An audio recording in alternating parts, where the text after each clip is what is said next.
when George Washington is saying goodbye to the country, he's decided, because of his respect for the American Revolution and American ideals, that he's only going to serve 2 terms and sets that precedent. And he says in his farewell address, we must be isolationist.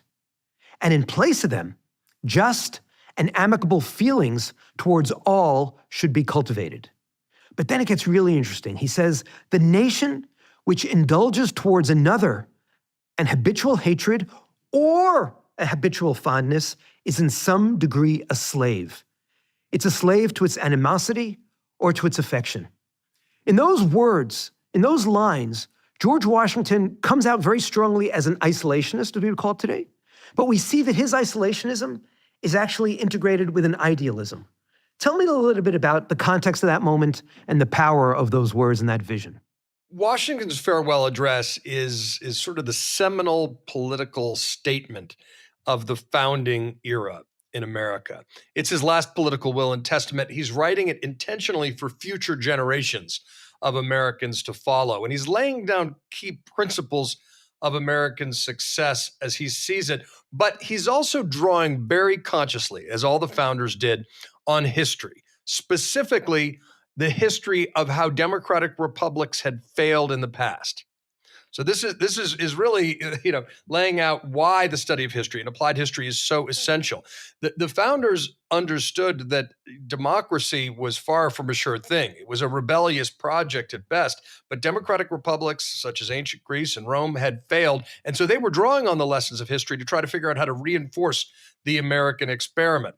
And Washington's farewell address is really written as a warning to his friends and fellow citizens about those forces that had destroyed democratic republics. But then he offers solutions, what I call pillars of liberty, that can help our nation withstand those broader forces.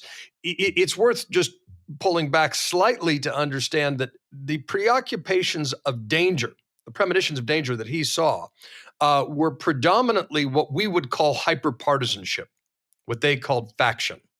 He said it serves to it foments occasional riots and insurrection, in a line that when I wrote the book, was published in 2017, didn't have the force it does today. He talked about the dangers of excessive debt, the dangers of foreign wars, and foreign interference in our politics.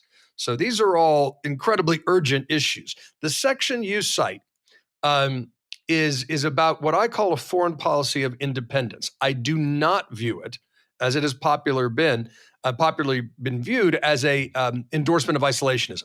I think if you look beneath the hood, that was not Washington's intention. But you need to appreciate fully that America was blessed by geography to be isolated from the troubles of the continent.